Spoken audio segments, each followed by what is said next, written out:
दोस्तों आपका फिर से स्वागत करता हूँ स्टॉक्स इन जॉन चैनल में। चैनल को सब्सक्राइब नहीं किया तो सब्सक्राइब कर दे, बेल आइकन भी दबा के रखें ताकि आपको लेटेस्ट वीडियो मिलते रहे।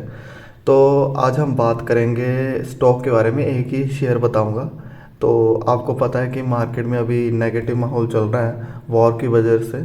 इसराइल और फिलिस्तीन की जो लड़ाई चल रही है उसकी वजह से मार्केट में नेगेटिविटी छाई हुई है। बट कोई भी जब मार्केट में गिरावट होती है या फिर नेगेटिव न्यूज़ आती है तो वो शॉर्ट टर्म के लिए रहती है, ये हमेशा याद रखना है। ये ज़्यादातर प्रॉब्लम उन लोगों को होती है जो बिगनर्स होते हैं, बट जो एक्सपीरियंस लोग हैं उनको इतनी दिक्कत नहीं होती क्योंकि उन्होंने पहले भी ये जो फेस है वो झेला होता है, तो उनको एक्सपीरियंस होता है इस चीज़ का। कोविड के टाइम में भी मार्केट बहुत तेज़ी से नीचे गिरता था, मतलब बिल्कुल लोअर सर्किट लग जाता था, मार्केट बंद हो जाता था। बट मैंने भी तब मैंने आपको बताया था कि जब मार्केट में रिवर्स आएगा तो काफ़ी तेज़ी से आएगा। जब मार्केट में गिरावट तेज़ी से होता है ना तो रिवर्स जो आता है उसका मतलब जब ऊपर चढ़ता है वो स्टॉक मार्केट, मतलब मार्केट जब ऊपर भागता है तो काफ़ी तेज़ी से भागता भी है। जिस हिसाब से नीचे गिरेगा उस हिसाब से ऊपर भी भागेगा। तो हमने पेशेंस के साथ होल्ड करना है। बस कंडीशन यही रहती है कि आपने कोई घिसे पिटे स्टॉक ना लिए रखे हो, अच्छे क्वालिटी वाले स्टॉक लेके रखे हो ताकि आपको आने वाले समय में वो अच्छे रिटर्न्स भी दे सके। और जब गिरावट हो मार्केट में तब वो आपको लगे कि हाँ कोई दिक्कत नहीं है अभी, जब मार्केट में रिवर्स आएगा तब और भी अच्छे आपको रिटर्न्स मिलेंगे। तो आपने हमेशा इस चीज़ का ध्यान रखना होता है। तो अभी मैं जो ज़्यादातर हॉट टॉपिक चल रहा है अभी मार्केट में, इसराइल और उसका फिलिस्तीन का वॉर है, ठीक है। देखो, पहले मैं फाइनल कंक्लूजन आपको ये दे देता हूँ, इस बार से मार्केट का इतना कुछ नहीं बिगड़ने वाला। सिर्फ थोड़े समय के लिए, 1 या 2 महीने, मुझे लगता है कि अब इसराइल ने बोल रखा है कि उसने काफ़ी फंड रेज कर लिया युद्ध के लिए। और ये जो युद्ध है काफ़ी लंबे समय के लिए रहेगा, तो मार्केट तब तक के लिए थोड़ा नेगेटिव उस माहौल में रहेगा। तो आप इस चीज़ का फ़ायदा भी उठा सकते हो एक तरीके से। एक तो आप शॉर्ट टर्म में जब मार्केट में गिरावट हो रही है तो आप शॉर्ट टर्म में पैसा बना सकते हो। और आपको पता हो कि ऐसे बहुत सारे जैसे मैंने वॉच लिस्ट में ले रखे हैं कि जो मैं शॉर्ट टर्म में पीटी करता हूँ। बट पीटी करने का ये मतलब नहीं है कि आपने कोई भी स्टॉक खरीद लिया। अच्छे क्वालिटी वाला स्टॉक होना चाहिए जो आपको काफ़ी सस्ते दाम में मिल रहा है। और आप इस टाइम पर अगर आप खरीदोगे सस्ते दाम में बिल्कुल गिरावट में, तो शॉर्ट टर्म में आने वाले टाइम में वो जब रिवर्सल आएगा तब वो अगर आपको 15% का रिटर्न दे देता है तो आप बेच के सेल आउट करके निकल जाओ। इसको कहते हैं पीटी। बट पीटी के लिए आपको क्वालिटी वाले स्टॉक ढूंढने हैं, कोई भी घिसे पिटे स्टॉक नहीं लेने, ठीक है। पीटी बहुत अलग चीज़ है, वो सेफ है, आप पीटी कर सकते हो। मैं इंट्राडे फ्यूचर एंड ऑप्शन कभी नहीं बताता हूँ, मुझे लगता है कि उसमें पैसे नहीं बनते हैं। अगर आपको कल बन रहे हैं, परसों बन रहे हैं, चौथे आपके गवा जाएंगे, ठीक है। तो इंट्राडे में मैंने देखो स्टॉक मार्केट में काफ़ी अच्छा खासा एक्सपीरियंस ले लिया है, उसके हिसाब से मैं आपको बता रहा हूँ। इंट्राडे में 1 या 2% लोग ही कमा पाते हैं दोस्तों। तो आप, मुझे नहीं लगता कि आप इंट्राडे में जाने की ज़रूरत है। आप इन्वेस्टमेंट में ही बहुत ज़्यादा पैसा कमा लोगे, इंट्राडे में इतना पैसा नहीं कमा पाते हो। अगर आपको बहुत सारे पैसे कमाने हैं तो आपको इन्वेस्टमेंट ही करनी पड़ेगी लॉन्ग टर्म के लिए, ठीक है। बट हम पीटी की बात कर रहे थे, पोजिशनल ट्रेडिंग, वो आप कर सकते हो, वो सेफ है। बट कंडीशन ये है कि आपने कोई सेफ स्टॉक खरीदा हो, सेफ अच्छा क्वालिटी वाला स्टॉक जो अभी आपको काफ़ी सस्ता देखने को मिल रहा है और आपको लगता है कि आने वाले दिनों में जैसे रिवर्सल आएगा तो ये 10-15% का रिटर्न्स आपको बनाकर दे देगा। अगर आप 7-8% का रिटर्न्स कमा कर भी निकलते, कोई दिक्कत नहीं है, पैसा तो बन रहा है ना। तो पीटी में यही है थोड़ा। बट पीटी में ये होता है कि आपको थोड़ा ज़्यादा एक्स्ट्रा पैसा लगाना पड़ता है ताकि आपको थोड़ा ज़्यादा रिटर्न मिल सके, ठीक है। तो मैं ऐसे ही करता हूँ पीटी, ज़्यादा थोड़ा पैसा लगाता हूँ और सेफ स्टॉक में लगाता हूँ, का पैसा डूबेगा नहीं, ऐसे स्टॉक में लगाता हूँ ताकि आपको रिटर्न्स बने, ठीक है। शायद हम थोड़े से भटके, मैं वॉर की बात कर रहा था। देखो, फाइनल कंक्लूजन इसका यही है, वॉर से मार्केट में कोई इम्पैक्ट नहीं पड़ने वाला। लॉन्ग टर्म में तो बिल्कुल इम्पैक्ट नहीं पड़ने वाला, कभी नहीं पड़ने वाला। इससे पहले भी बहुत सारे युद्ध हो चुके हैं, जैसे गल्फ वॉर है, इराक वॉर है, तो इसमें भी मार्केट उस टाइम पे गिरा था। बट उसी हिसाब से मतलब भागता भी काफ़ी तेज़ी से, गिरता है एकदम गिरता है फिर भागता भी काफ़ी तेज़ी से है। तो आपने उस चीज़ का वेट करना है, आपने इस टाइम पर खरीदने हैं स्टॉक, बस इस टाइम पर जब गिरावट हो रही है ना, ये गिरावट हो रही है ना, इस टाइम पर खरीदो। और ये जब भागेगा ना तो आप बस उस चीज़ का फ़ायदा उठाओ, होल्ड करो, ठीक है। तो इस टाइम पर, वॉर के टाइम पर, जो बिगनर्स होते हैं वो काफ़ी घबरा जाते हैं, और जब नेगेटिव माहौल चल रहा होता है ना तब बहुत घबराते हैं। तो इस टाइम पर ना रिटेल जो इन्वेस्टर है वो बेचना शुरू कर देते हैं। तो जब सस्ता दाम मिलता है ना तो इंस्टीट्यूट वाले काफ़ी मतलब एक्टिव हो जाते हैं और वो खरीदना शुरू कर देते हैं। जब इंस्टीट्यूट वाले इस टाइम पर खरीदेंगे तो ये फिर भागेगा स्टॉक। ठीक है, तो यही चीज़ होती है। तो थोड़ा रियलिटी समझो स्टॉक मार्केट में, कैसे आपको पैसा लगाना चाहिए। ठीक है, तो ये चीज़ होती है। तो सबसे ज़्यादा पैसा आपको पता है स्टॉक मार्केट में कौन कमाता है? प्रमोटर कमाते हैं, क्योंकि वो काफ़ी लंबे समय के लिए होल्ड करते हैं और ख़रीदते भी सस्ते में। उनके पैसे वैसे भी काफ़ी पुराने होल्डर होते हैं, जब सस्ते दाम में मिलते तो और भी होल्डिंग वो बढ़ा देते हैं। तो एफ आई वाले, डी आई वाले बेचते खरीदते रहते हैं, but F I D I वाले पैसे कमा कर ही बेचते खरीदते हैं। रिटेल इन्वेस्टर ही है जो पैसा गंवाते हैं। ठीक है, तो आपने इस चीज़ का ध्यान रखना है। ज़्यादातर गंवाते वो है जो बिगनर्स होते हैं, जिनको मतलब इतना नॉलेज नहीं है। तो अपनी नॉलेज गेन करो, मैं हमेशा ये कहता हूँ कि अपनी नॉलेज गेन करो। ठीक है, तो अगर आपका पैसा, आप घबरा रहे हो इस वॉर से और आपका लग रहा है कि पोर्टफोलियो काफ़ी डाउन आ चुका है, तो घबराने की ज़रूरत नहीं है। घबराए वो लोग जिन्होंने स्टॉक मार्केट में स्टॉक काफ़ी बेकार खरीद रखे हैं, घबराएंगे वो लोग। अगर आपने क्वालिटी वाला स्टॉक खरीद रखा है, चाहे वो स्मॉल कैप हो, देखो, चाहे वो स्मॉल कैप हो, अगर आपका स्मॉल कैप वाला क्वालिटी वाला स्टॉक है तो वो गिरेगा। स्मॉल कैप काफ़ी तेज़ी से गिरते हैं, 40-50% भी गिरते हैं। ठीक है, अभी तो गिरे नहीं हैं। अभी कल मार्केट ओपन हुआ था वॉर के बाद, तो इतनी कुछ खास गिरावट मुझे नहीं लगी कि हाँ काफ़ी भारी गिरावट हो रही है। बट मुझे लगता है कि अब वॉर काफ़ी देर तक चलेगी तो मार्केट में नेगेटिविटी रहती रहेगी, ऊपर नीचे होता रहेगा या नीचे गिरता रहेगा, थोड़ा नीचे नीचे जाता रहेगा, तो ऐसा माहौल रहेगा। तो इस चीज़ में घबराना नहीं है, मैंने आपको पहले बता दिया। तो अगर आपने क्वालिटी वाला स्टॉक, अगर स्मॉल कैप भी खरीद रखा है, 40-50% भी गिर जाता, मैं एट लास्ट कह रहा हूँ, अगर गिर जाता है तो घबराने की ज़रूरत नहीं है। आपको पता है इसमें रिवर्सल आएगा तो ये ज़रूर ऊपर जाएगा। अगर आपके पास फंड है, आपको हमेशा फंड तैयार रखना चाहिए। ऐसे मार्केट के माहौल में जब आपको पता है कि मार्केट गिरेगा, तो आपको, आपके पास फंड होना चाहिए। ठीक है, तो फंड उनके पास होता है जिनके पास नॉलेज होती है। क्यों? क्योंकि उनको पता है मार्केट में कभी ना कभी तो गिरावट होगी। जो बिगनर्स होते हैं ना, वो जब ऊपर चल रहा होता है ना पीक में, आपको लगता है कि वो स्टॉक बहुत ऊपर जा रहा है, जा रहा है, जा रहा है, तो वो पीक में खरीद लेते हैं। बट जो इंटेलिजेंट इन्वेस्टर होते हैं वो जब गिरावट होती है ना तब खरीदते हैं। तो मार्केट में तभी ही खरीदारी करनी जब मार्केट में गिरावट हो, ऐसे नहीं खरीदना है। ऊपर वाले जब ऊपर भाग रहा हो तब कभी भी नहीं खरीदना है, जब गिरावट हो रही हो ना तब खरीदना है। ऐसे मैंने बहुत सारे स्टॉक आपको बता रखे जो अभी गिरावट में है, अच्छे क्वालिटी वाले स्टॉक स्मॉल कैप में, जैसे एच एल ग्लास कोट है, काफ़ी हैवी गिरावट में है दोस्तों, इस टाइम पर खरीदो। वो कितना गिरावट में है। तो हिंदुस्तान फूड भी गिरावट में है, आपको मैंने पिछले वीडियो में बता रखा है ये वाले स्टॉक। ठीक है, तो क्वालिटी वाले स्टॉक स्मॉल कैप में बहुत अच्छे अच्छे स्टॉक भी हैं, मैंने बहुत सारे स्टॉक बता रखे हैं। अगर आपको चाहिए तो मैं उस पर वीडियो बना दूंगा और भी। ठीक है, तो अभी मेरे दिमाग में नहीं आ रहा। जैसे केमिकल स्टॉक में आप याशो इंडस्ट्री, मैंने 250 रुपये में बताया था, वो आपको 250 रुपये में बताया था याशो इंडस्ट्री, तो अभी आप देख पा रहे हो कितना 1800-1900 के तकरीबन आ चुका है वो। तो मैंने तब 250 रुपये में भी ख़रीदा था वो। तो लक्ष्मी ऑर्गेनिक भी अच्छा स्टॉक है। ब्लैक रोज़ गिरा हुआ, ब्लैक रोज़ खरीद सकते हो। तो ऐसे बहुत सारे स्टॉक है।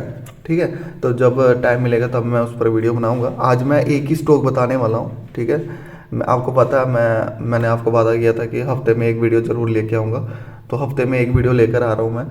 और देखो, हफ्ते में एक वीडियो काफ़ी होती है दोस्तों। मुझे लगता है कि हफ्ते में एक बारी मैं कोई लंबी वीडियो डाल देता हूँ, तो आपको ज़रूर देखनी चाहिए, क्योंकि उसमें सीखने को काफ़ी कुछ मिलता है। स्टार्टिंग में मैं आपको बहुत कुछ सिखाता हूँ, और मैं इनफ कर दूंगा अगर आप रेगुलरली मेरा वीडियो देखते हो।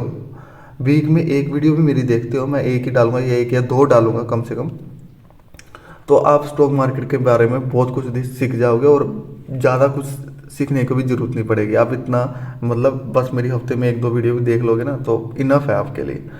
तो ये सारे कन्फ्यूजन आपको दूर हो गया होगा। वॉर ठीक है, वॉर चल रहा है, बट आपको इस चीज़ से घबराने की ज़रूरत नहीं है, मैंने ऑलरेडी आपको बता दिया है। ठीक है, इससे पहले बहुत कुछ हो चुका है और उसके बावजूद भी मार्केट ऊपर आया है, तो ये भी आएगा। ठीक है, अभी थोड़ा देर तक रहेगा नेगेटिव माहौल, तो इस टाइम में आपको फ़ायदा उठाना है। याद रखना इस चीज़ का, आपको फ़ायदा उठाना, अच्छे क्वालिटी वाले स्टॉक आपको पिक करने हैं। ठीक है। तो आपने जल्दबाजी भी नहीं करनी है, आपको पता है कि वो और थोड़ी लंबे समय के लिए चलेगा तो और भी गिर सकता है, तो आपने चांस गंवाना भी नहीं है। तो उस चीज़ को देखकर आपको इन्वेस्टमेंट करनी है और अच्छे क्वालिटी वाले स्टॉक में पैसा लगाना है, ठीक है। तो आगे स्टॉक की ओर बढ़ते, जो आपको मैं आज स्टॉक बताने वाला हूँ, ठीक है। तो ये स्टॉक मुझे नहीं लगता है कि आपको कभी देखने को मिलेगा, कोई आपको पता होगा शायद, तो बट मैं किसी यूट्यूब ने बताया हो या बताया भी होगा तो अच्छी बात है, बट मेरी नज़रों में आया वो स्टॉक, तो मैं चाहता हूँ कि आप उसमें पैसा लगा सकते हैं। आप अपनी भी स्टडी करिए, ऐसा नहीं है कि मैंने आपको बता दिया तो आपने बस अंधाधुंध पैसा लगा दिया उसमें। आपने खुद की भी स्टडी करनी है, तो उसके बाद आपको पैसा लगाना है। तो हम स्टॉक की ओर बढ़ते हैं। स्टॉक आपको बताने वाला हूँ, उसका नाम है Jupiter life line hospital limited. अगर हम स्टॉक की बात करें, ये अभी मार्केट में लिस्ट हुई, इसको ज़्यादा टाइम नहीं हुआ है। जब से मार्केट में लिस्ट हुई है, मैक्सिमम अगर आपको मैं बता दूं तो अभी आपको ठीक ठाक प्राइस में देखने को मिल रहा है। जब से ये आईपीओ में लिस्ट हुई है, आईपीओ में लिस्ट हुई थी 1063, और ये उसके बाद ये एकदम भागा था। कितना भागा था मैं आपको बता देता हूँ, रुको। ये भागा था तकरीबन 8.50%, और ये 90 पॉइंट प्लस भागा था। तो इसका जो हाईएस्ट गया था 1154 गया था। उसके बाद फिर से गिरावट दिखाया इसने 1070 का, ठीक है। कल ये जब मंडे के टाइम पे ये तकरीबन 4 या 5% गिरा था, नेगेटिव माहौल होने के बाद, क्योंकि थोड़ा आपको पता है कि नेगेटिव न्यूज़ तो चल रही है, इजराइल और फिलिस्तीन के जो वॉर है उसकी वजह से ये 4-5% गिरा था। तो ये उसके बाद आपको ये 1070 का देखने को मिल रहा है। तो बात करें इसके मार्केट कैप की, 7,900 करोड़ का ही मार्केट कैप है, काफ़ी छोटा है, और पीई आपको 96 का देखने को मिल जाएगा। इसका हाई तकरीबन 1165 गया था, और लोएस्ट जो है 970 गया था। तो इस स्टॉक की ओर आप ज़रूर ध्यान दें। मुझे लगता है कि आने वाले टाइम में ये काफ़ी अच्छे आपको रिटर्न्स बनाकर दे सकता है अगर हम इसके फंडामेंटल देखें। तो पहले हम इसकी सेल्स ग्रोथ देखेंगे। सेल्स ग्रोथ की बात करें, 2020 में 463 था, फिर 2021 में 486 हुआ, फिर ये 2022 में 733 हुआ, फिर ये अब ये 893 हो चुका है। मतलब कंसिस्टेंटली जो इनका सेल्स ग्रोथ है वो बढ़ रहा है। बट आपको पता है कि ये जैसा सेक्टर हॉस्पिटल सेक्टर है, इसमें एक्सपेंसेस काफ़ी ज़्यादा लगते हैं। मटेरियल कॉस्ट लगता है, एम्प्लॉय कॉस्ट लगता है। तो एक्सपेंसेस आप यहाँ पर देख पा रहे हो, मटेरियल कॉस्ट में ये अभी 2023 की मैं बता रहा हूँ 17.61% का खर्चा हुआ है, मैन्युफैक्चरिंग में 12% का, और एम्प्लॉय कॉस्ट 17.44। मैंने कहा ना हॉस्पिटल सेक्टर में एम्प्लॉय कॉस्ट थोड़ा ज़्यादा लगता है। और बात करें अदर कॉस्ट 29, मतलब 30% के तकरीबन खर्चा हो रहा है। तो एक्सपेंसेस लगाकर जो इनका ऑपरेटिंग प्रॉफिट आ रहा है, तो आप यहाँ पर देख पा रहे हो, ये मैं एक्सपेंसेस थोड़ा हटा देता हूँ, ठीक है। एक्सपेंसेस थोड़े हटा देता हूँ, और ऑपरेटिंग प्रॉफिट आप देखोगे तो 2020 में 84 था। फिर यहाँ पर सेल्स ग्रोथ तो बढ़ी 2021 में, बट इनके जो एक्सपेंसेस है वो भी बढ़े, जिसकी वजह से ऑपरेटिंग प्रॉफिट इतना जनरेट नहीं हो पाया, 67 का हो गया। फिर उसके बाद 153 हुआ, बट उसके आगे अगर हम 2023 से बढ़े तो काफ़ी हैवी मतलब रन दिखाया इसने, काफ़ी अच्छा प्रॉफिट दिखाया, 201 करोड़ का प्रॉफिट आपको देखने को मिल रहा है। तो मुझे लगता है कि ये काफ़ी अच्छा आपको रिटर्न्स बनाकर देगा। बिजनेस काफ़ी बढ़िया है। और नेट प्रॉफिट की बात करें सब टैक्स टूक्स कटा के, तो यहाँ पर 30, फिर ये -2, ये 51, फिर ये 73। तो ये इसी तरीके से आगे जाता रहेगा। तो आप इसमें थोड़ा रिस्क है, मैं ये कहता हूँ। अगर आपको पता है मैं थोड़ा रिस्की इन्वेस्टर हूँ, मैं आपको हमेशा कहता हूँ कि अगर आपको मल्टीबैगर रिटर्न चाहिए ना, तो आपको 500-600 करोड़ का ही मार्केट कैप ढूंढना पड़ेगा, तब आपको मल्टीबैगर रिटर्न बनेगा, ठीक है। जब वो मार्केट कैप उसका 2000-3000 करोड़ का बनेगा ना, तो आप बहुत पैसा कमा लोगे। तो अपना जो इन्वेस्टमेंट है वो मतलब जितना पैसा आपने लगाया वो निकाल लो, और जो आपने प्रॉफिट कमाया वो लगे रहने दो, ठीक है। तो आप बहुत अच्छे रिटर्न्स कमा लोगे। मतलब फिर आने वाले टाइम में आप डिविडेंड से घर चलेगा, ऐसा हो जाएगा। कोई भी बड़ी कंपनी बनती है ना जब, वो कभी ना कभी छोटी ज़रूर होती है। बजाज फाइनेंस भी छोटी थी, तो अब काफ़ी बड़ी हो चुकी है, ठीक है। तो ऐसे पीडीलाइट हो गई, ठीक है, डी मार्ट भी काफ़ी बड़ी हो चुकी है। कभी भी वो छोटा प्राइस में तो होगा ना कभी ना कभी, तो अभी वो काफ़ी बड़ी हो चुकी है। तो अगर आपको मल्टीबैगर रिटर्न चाहिए, आपको छोटे में ख़रीदना पड़ेगा, तभी आपको मल्टीबैगर रिटर्न्स मिलेंगे। और इसका मार्केट कैप माना कि 7000 करोड़ का है, बट इसमें पोटेंशियल है बहुत बड़ा। 7,000 करोड़ का मार्केट कैप है। और ज़रूरी नहीं है कि आपको सारे के सारे कंपनियाँ 500 करोड़ वाली खरीदनी है, मैं ये नहीं कह रहा, बट आपको मिड कैप वाली कंपनी भी काफ़ी अच्छे रिटर्न्स आपको बनाकर देंगे। 7,000 करोड़, 8,000 करोड़, ये भी मार्केट कैप काफ़ी बढ़िया है। और ये 20-21 हज़ार जो पोटेंशियल रखते हैं कि 20-21 हज़ार करोड़ का मार्केट कैप बन जाए, वो वाले मैं स्टॉक बताता हूँ आपको, ठीक है। ये ज़रूर बन जाएगा। हिंदुस्तान फूड है, उनकी भी पोटेंशियल है आगे बढ़ने का, वो 1 लाख करोड़ का भी मार्केट कैप बन सकती है, तो उनमें पोटेंशियल है। तभी जाके मैं आपको ये वाले स्टॉक ही बताता हूँ, 7,000, 8,000, 9,000, 20,000 करोड़ का। और मैं फाइन ऑर्गेनिक भी आपको बताता हूँ, फाइन ऑर्गेनिक 20,000 प्लस करोड़ का मार्केट कैप है, बट वो आपको रिटर्न जरूर बना के देगा, उसमें पोटेंशियल है। वैसे ही 500 करोड़ वाली कंपनियां होती हैं, काफ़ी छोटी कंपनियां होती हैं, ऐसे मेरे डायरी में लिख रखी हैं, मैं उनमें पैसा लगाता हूँ, मैं आपको ही बता दूंगा। तो उसमें अभी थोड़ी और स्टडी कर रहा हूँ, मैं काफ़ी डीपली रिसर्च करता हूँ, और डीपली करना भी चाहिए, तभी आपको कॉन्फिडेंट बनता, मतलब कॉन्फिडेंस आता है उस स्टॉक को लेकर। जब उसमें गिरावट होती है ना, आप इतना घबराते नहीं हो, ठीक है। तो बाकी हम बात करें नीचे और आते तो रिजर्व्स की बात करें कि उनके पास रिजर्व्स पैसा कितना इकट्ठा है। तो 2020 में 186 था, फिर 188 हुआ, फिर 241 हुआ, 309 हो गया। तो रिजर्व्स बढ़ रहा है। रिजर्व्स ऐसे ही नहीं बढ़ते, बिजनेस बढ़ रहा हो तो पैसा इकट्ठा होता है अपने पास। तो कर्जा भी ले रखा है 469, 495, ठीक है। तो रिजर्व से ज़्यादा तो कर्जा है, बट छोटी कंपनी है, ठीक है। कर्जा लेना बुरी बात नहीं है, अगर कर्जा लेकर बिजनेस ना चले, नेट प्रॉफिट जनरेट ना हो, डूब रही हो, मतलब नेट प्रॉफिट कुछ नहीं आ रहा, खर्चा बढ़ता जा रहा है और लॉस पे लॉस होता जा रहा है, तो फिर ऐसे स्टॉक से अब दूर रहना। तो बाकी होल्डिंग्स की बात कर लेते हैं, ठीक है। नीचे आए, होल्डिंग्स देख लीजिए। होल्डिंग्स प्रमोटर की आपको 40.91 देखने को मिल जाएगी। एफआई वालों ने पैसा लगा के रखा, छोटी कंपनी तो भी एफआई वाले पैसा लगा रहे हैं, ठीक है। तो डीआई वाले का भी 6.60 काफ़ी अच्छी होल्डिंग है। पब्लिक की बात करें 49.10 है, तो अच्छी कंपनी दोस्तों। इस स्टॉक की ओर जरूर ध्यान दें। मार्केट कैप को मैंने आपको ऑलरेडी बता दिया, 7,000 तकरीबन करोड़ का मार्केट कैप है। पी की बात करें 95 है, और आरओई आपको काफ़ी अच्छा देखने को मिल जाएगा। तो ये स्टॉक, तो दोस्तों आप खुद की भी स्टडी करिए, उसके बाद डिसीजन लीजिए। और मैंने लास्ट कंक्लूजन आपको फिर से बता देता हूँ, इस बार से कुछ इम्पैक्ट नहीं पड़ने वाला स्टॉक मार्केट में, थोड़ी देर के लिए पड़ेगा, शॉर्ट टर्म के लिए पड़ेगा। आप उस चीज़ का फ़ायदा उठाएं और अच्छे क्वालिटी वाले स्टॉक अपने पोर्टफोलियो में ऐड करें। शॉर्ट टर्म में पैसा कमा सकते हो, लॉन्ग टर्म में पैसा कमा सकते हो। ऐसे बहुत सारे पहले वॉर हो चुके हैं, और उसके बाद रिवर्स काफ़ी भयंकर आया, मतलब काफ़ी तेज़ी से आया। तो उस चीज़ का आपको वेट करना है, और इस टाइम पर सस्ते खरीदने की कोशिश करनी है, जितना सस्ता हो सके उतना खरीदने की कोशिश करिए। और घबराने की बिल्कुल ज़रूरत नहीं है। बिगनर्स ज़्यादा घबराते हैं क्योंकि उन्होंने कभी ये माहौल जो है फेस नहीं किया होता, बट जिन्होंने पहले कोविड वाला या वार वाला फेस किया होता है सिचुएशन, तो वो इतना घबराते नहीं हैं। तो जो बिगनर्स वीडियो देख रहे हैं, तो घबराने की बिल्कुल ज़रूर नहीं है। ये रिवर्स जरूर करेगा मार्केट, ठीक है। गिरेगा जरूर, कितना गिर लेगा, ठीक है। तो थोड़ा बहुत गिरावट होती रहेगी, थोड़ा ज़्यादा हो गया तो कोई दिक्कत नहीं है। आने वाले टाइम में जरूर ये मार्केट कभी जीरो नहीं होता है, ऊपर जरूर भागेगा। तो चैनल को सब्सक्राइब नहीं किया तो सब्सक्राइब के जरूर जाएं, आपको कुछ ना कुछ सीखने को जरूर मिलेगा। और हफ्ते में 1 या 2 वीडियो जरूर डालूंगा, कोशिश करूंगा कि 3-4 डालूं, ठीक है। जितना हो सके उतना डालने की वीडियो की कोशिश करूंगा। तो सब्सक्राइब करके जरूर रखें, वीडियो को लाइक करें एंड सपोर्ट करें, और शेयर भी कर सकते हैं दोस्तों को जिनको नीड है।